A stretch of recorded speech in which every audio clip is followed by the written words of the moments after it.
Télépro. Tu l'as lu, t'as tout vu. Bonjour à tous, bienvenue. On est avec Javier de Koh Lanta saison 2012 et il est revenu cette année dans la version All Stars, on peut dire ça comme ça, le choc des héros. C'est tous les vendredis à 21 h sur TF1. Alors comment on revient pour la deuxième fois à Koh Lanta? On se réinscrit fatalement. On a reçu un petit mail, tous les candidats d'ailleurs, c'est systématique. Chaque fois qu'il y a un retour de prévu, tous les candidats reçoivent un mail et vous devez simplement exprimer le désir de le refaire ou pas. Et bien entendu, pour moi, j'avais très envie de revenir. Pourquoi tu avais envie de revenir? J'avais envie de revenir déjà parce que j'estime avoir une revanche à prendre. Je me suis fait sortir par un collier d'immunité lors de ma saison. C'est difficile à avaler, ça. C'est très difficile à avaler, surtout quand on s'y attend pas du tout. Donc oui, voilà, j'avais cette petite revanche. Et puis c'est aussi une aventure qu'on peut difficilement refuser de vivre cette aventure. C'est aussi une aventure humaine et je sais qu'on en retire tellement de belles choses, qu'on gagne ou qu'on perde, que c'est impossible à refuser, quoi. Pour le collier d'immunité, il faut expliquer qu'il y a un système de vote, tout le monde vote. Et après, Denis Brognard demande si quelqu'un a un collier d'immunité. Si la personne le sort et qu'elle est dans la personne qui a été éliminée, elle est sauvée. Et donc, c'est la deuxième personne au niveau des votes qui sort. Et donc là, c'était toi. Et là, c'était moi. Je pensais avoir pensé à tout. C'est-à-dire que je m'étais même imaginé que la personne qu'on allait sortir allait avoir le collier. Ah oui? Oui, c'était 50-50, donc, mais j'avais pas peur parce que je m'étais dit que c'était pas moi qu'ils allaient sortir. D'accord. Erreur de calcul. Et donc là, cette année, tu es revenu, tu t'es dit, collier d'immunité, je vais pas me faire avoir, je vais le fabriquer. Je vais le fabriquer moi-même. Parce qu'on a vu ça la semaine dernière, tu as fabriqué un collier d'immunité, un faux, qui ne compte pas. C'est-à-dire que si la personne le trouve, eh bien, il ne comptera pas comme un collier d'immunité. Tu l'as fabriqué de tes petites mains, tu as pris la ficelle, tu as pris des coquillages, tu as tout mis comme ça, tu l'as caché. Et on a découvert que Nathalie va tomber sur le collier d'immunité. Elle va tomber dessus. Cette semaine, tu t'es fait fracasser par tout le monde. Tout le monde dit que c'est anti-jeu, que c'est pas honnête. Comment tu as vécu, toi, cette semaine déjà? Maintenant que l'aventure est finie pour toi, hein, comment tu l'as vécu cette semaine, un peu de critiques et de remarques? Bon, ça me touche beaucoup moins que lors de ma première aventure. Les réseaux sociaux avaient plus d'impact sur mon moral lors de ma première aventure. Là, en fait, j'en rigole. J'en rigole aussi parce que je connais la suite, évidemment, moi. Ah oui. Par exemple, Gilles Verdez a dit que c'était lâche et scandaleux de touche pas à mon poste. Tu lui réponds quoi, toi? Est-ce que c'est lâche et scandaleux de faire ça, de créer un collier d'immunité? Bon, alors déjà, ça me soulage parce que c'est Gilles Verdez qui le dit, quoi. Donc, alors ce que Gilles Verdez dit, ça me passe sur les épaules. Lui, on sait tous qu'il est anti-Koh Lanta. Selon lui, Koh Lanta, c'est scénarisé. Enfin, voilà. J'ai juste envie qu'il le fasse une fois et de le voir pleurer et quitter l'aventure au bout de 2 jours, quoi. Donc pour toi, c'est pas lâche. Tu assumes totalement ce choix de le faire. Ah ben, même aujourd'hui, tu le regrettes pas. Mais je l'assume à 2000%. C'est-à-dire que moi, j'ai toujours été de ces candidats qui assument la stratégie, point final. Pourquoi tu as fait ça? Alors, j'ai fait ça parce que, tout d'abord, comme vous l'avez vu, Nathalie cherchait beaucoup le collier d'immunité. Et comme elle désirait m'éliminer, fatalement, si tout le monde vote pour elle et qu'elle sort son collier, c'est moi qui sors. Donc ouais. Voilà, je me sentais directement en danger. Mais par contre, il y a quelque chose qui n'a pas été vu, c'est-à-dire que lors du 2e jour, Nathalie est venue vers moi et m'a dit tu fais partie de ce qu'on appelle les anciens. Ouais. Je ne voterai pas pour toi parce que moi aussi je fais partie un peu des anciens de Koh Lanta. Alors, ça m'a un peu perturbé mes plans parce que moi, évidemment, que je comptais probablement sortir Nathalie en premier parce que j'estimais que voilà, c'était peut-être la plus faible ou celle qui n'avait pas d'accroche avec un autre. Il y a tous des binômes, enfin voilà, c'est assez compliqué. Et Nathalie était dans ma tête, celle que j'aurais vu sortir en premier. Et du coup, ça me change un peu ma stratégie parce que je me dis c'est stupide d'aller éliminer quelqu'un qui ne veut pas vous éliminer, vous. C'est un vote en plus pour vous. Sauf que 2 jours après, j'ai une Cassandre qui vient chez moi et qui me dit fais attention parce que Nathalie est venue me parler et que si on perd elle a voulu te mettre direct un couteau en fait. Et elle me dit et elle m'a dit que si on perdrait une épreuve d'immunité, elle voterait probablement pour toi. Alors là, c'est une petite claque que je me prends. Ouais. Et puis je m'en prends très vite une deuxième avec Pascal qui arrive et qui me dit fais attention parce que j'ai un peu parlé avec Nathalie. Elle m'a dit il me sort la même chose. Ah oui. Je dis merde alors. Donc elle me met en sécurité. Juste pour mieux te dégager Pour après. me défoncer derrière. Toi, tu J'ai- n'as pas été la voir pour lui dire pourquoi tu as dit ça. Ben non, Bah non. surtout à ne pas faire dans koh. Non, non. Je me suis dit, elle fait sa sauce, je vais en faire une autre avec un peu plus de piquant. Ok. C'est-à-dire que là, du coup, j'avais plus de scrupules, si vous voulez. Voilà, tu as essayé de m'avoir, ben moi, je vais faire plus qu'essayer, quoi.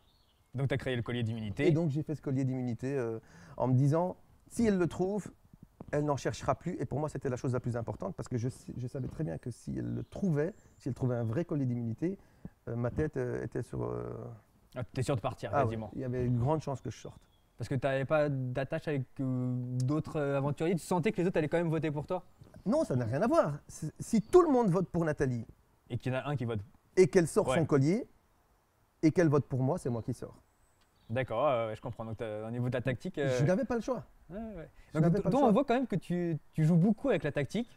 Ah mais moi, alors c'est pas pour rien que je ne dors pas quand je fais ce genre d'aventure. C'est-à-dire que le soir, je fais tous les plans. Hein. C'est-à-dire que c'est comme un joueur d'échecs Ouais. qui prévoit. J'essaie de voir venir tous les coups fourrés parce que je sais que bien souvent vous vous faites avoir par quelque chose que vous n'êtes pas imaginé que c'était possible à faire et voilà, il y a une stratégie, vous la prenez de pleine face. Donc là, j'ai réfléchi à tout ce qui était possible et comment est-ce que je pouvais me faire avoir. Et donc là, c'était une possibilité flagrante et que j'ai essayé de contrer, quoi. Sur l'île, comment ça se passe la journée? Parce qu'on voit quelques images, forcément, on voit les épreuves surtout, où on vous voit chercher de l'eau, chercher un collier. Mais il n'y a pas que ça, à mon avis. Ça doit être ennuyant, hein, des fois, d'être sur l'île. Alors dans les 2 premiers épisodes, on ne le voit pas trop, mais je peux vous assurer qu'un tiers des journées, on les passait à essayer de faire du feu. Terrible. Ah oui. On mettait toute notre force, enfin on mettait tout dans cet atelier. Les jaunes ont fait le feu, toi, dans l'équipe des Bien rouges. sûr. Alors les jaunes ont réussi à faire le feu tout seul, on ne vous l'a pas donné cette année. Il n'y a pas de riz cette année, c'est un peu plus Pas de dur. riz, pas de parce feu. que vous êtes déjà venus sur koh Lanta. Et donc là, vous êtes en train de faire du feu, en fait, quasiment tout le temps. Ben, quasiment toute la journée, oui. Donc on a ce coup au moral parce qu'on sait que long et on sait que c'est important, c'est la chaleur, c'est pouvoir sécher les vêtements, c'est se réchauffer, c'est préparer à manger, c'est veiller le soir. Enfin, c'est tellement de choses le feu et le fait de ne pas l'avoir, c'est frustrant. Mais c'est surtout frustrant parce qu'on passe des heures et des heures et des heures de 1 et de 2, ben, toute notre énergie y passe, quoi. Donc il y a des moments où on doit se dire, bon, on se calme un peu parce que s'il y a une épreuve qui arrive, Ouais. ben, on va être un peu mal. Donc Et le plus dur, c'est de pas avoir le feu ou c'est de pas manger? alors je pense que le plus dur, c'est de ne pas avoir le feu. Ah oui, donc tu peux Ouais. te retenir Bah, vous avez faim quand même, à un moment donné. On a faim. Après des noix de coco, il y en a tout le temps, Ouais. même si elles passent de plus en plus difficilement. Mais le feu, c'est tellement de choses, c'est trop de choses. En cas de pluie, le couvrir et avoir une source de chaleur, enfin, voilà, c'est trop. Après, la nourriture, le corps est très bien fait. Hein. Votre corps se met en stand-by au bout de 3 jours. Et puis, vous avez l'impression qu'il n'y a plus rien qui peut vous arriver. Bon, il faut éviter de penser à des hamburgers ou à tout ce genre de choses. Mais sinon, votre corps, il est très bien foutu, il se met en stand-by, quoi. Et en parlant d'hamburger, tu m'as raconté que tu avais prévu le coup de ne pas manger pendant quelques jours, donc pendant l'aventure. Et donc, avant, tu as mangé, mais vraiment blindé. J'ai réalisé un fantasme. C'est-à-dire que les 2 dernières semaines avant de partir à l'aventure, je crois que j'ai dû en manger, je ne vais pas exagérer, hein, une trentaine, 40, 50, enfin, j'en ai mangé. Mais En 15 jours, tu as voilà. mangé 50 J'ai pris 6 McDo, kilos. Quick et tout ça. J'ai pris 6 kilos. 6 kilos en 15 jours. Voilà. Donc Ah ouais. je me suis fait plaisir aussi. Hein. Mais bon, d'où la petite bedaine du premier épisode. Voilà, parce que je sais que la première chose que votre organisme va aller pomper, ce sont les graisses. Et donc là, je lui ai amené 6 kilos de graisse pour qu'il ait un peu de temps de voir venir. Comment on arrive là de la Belgique? Comment on arrive sur l'île? Est-ce qu'on vous met dans un avion tout seul et vous arrivez directement sur l'île? Ou est-ce que la production réunit avant les candidats, vous partez tous ensemble et après vous arrivez sur l'île mais de façon un petit peu, on va dire, aléatoire? Comment ça se passe? Alors, c'était différent de la première fois. La première fois, on était parti en avion et on avait atterri à Singapour, taxi et puis boum, Ok. directement dans l'aventure. Là, cette fois-ci, non, on est arrivé, on est resté 2 jours dans un hôtel. Tout seul? Oui. Ou tous les aventuriers Non. ensemble? Non, tout seul. Tout Tu seul. savais pas qui était à côté de toi? Pas, tout ça. pas de contact. Ok. Alors, oui, parce que on va par groupe. Donc, Oui, trois, deux, trois, j'étais quatre. dans un groupe de 4, Ouais. qui est le même groupe d'ailleurs dans lequel j'arrive dans l'aventure, c'est-à-dire Clémence, Cédric et Cassandre. On arrive à 4, mais par contre séparés dans les chambres d'hôtel, donc il n'y a pas de contact possible, il n'y a pas d'alliance. Voilà. Et donc vous passez 2 jours seuls et puis le temps de vous reposer bien et de pouvoir démarrer l'aventure en pleine forme, quoi. Donc tu n'as aucune idée de qui va jouer avec toi les autres aventuriers? Aucune. Alors plein de Oui, après, suppositions tu évidemment, supposes, hein, mais tu les as pas vus, on t'a Non. pas mis au courant de Non. qui il y avait. Donc, on les y a a pas de- découverts vraiment en arrivant sur la première épreuve. Et donc pas de clan possible avant de créer des clans. On sait que des fois koh a été accusé de. Ah, les candidats s'appellent avant et s'arrangent entre eux en disant tu partages à la fin le truc. Mais... Alors ça me fait un peu rire parce que on sait que les gens, l'amitié, elle va se transformer fatalement. C'est un truc qui fait toujours rire Denis Brognard quand je le dis, mais amitié, stratégie, amitié, ben oui, ben c'est un peu la même chose. C'est-à-dire que si vous avez un pote qui débarque, bien entendu que Ouais. vous allez tout faire pour avancer avec lui. C'est plus une stratégie, c'est juste la normalité. Et puis après, vous appréciez plus une personne qu'une autre, et voilà, vous allez avancer comme ça au fur et à mesure dans le jeu, quoi. Donc, parce que c'est des stratégies à l'avance.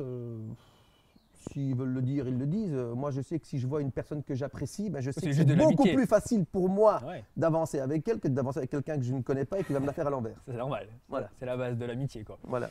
Est-ce qu'il y a une grosse différence entre ton premier et ton deuxième? Est-ce que toi, sur l'île, tu as ressenti vraiment une grosse différence, soit de niveau ou alors de préparation? Radicalement différent. Ouais. Radicalement différent. Les gens, pour le coup, étaient préparés, oui.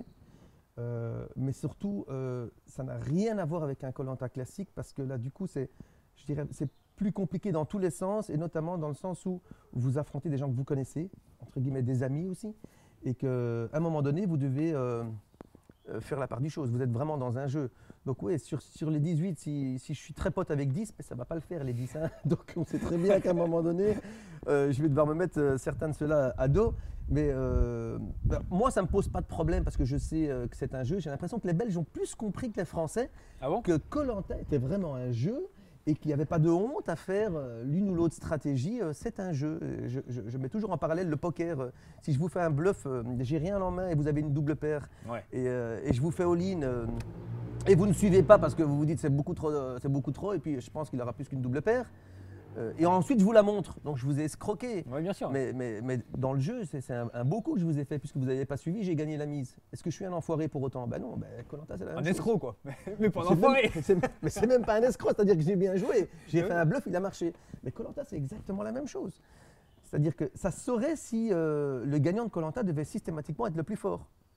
Et pour Théora toi- l'aurait déjà gagné, Freddy l'aurait déjà Ouais. gagné.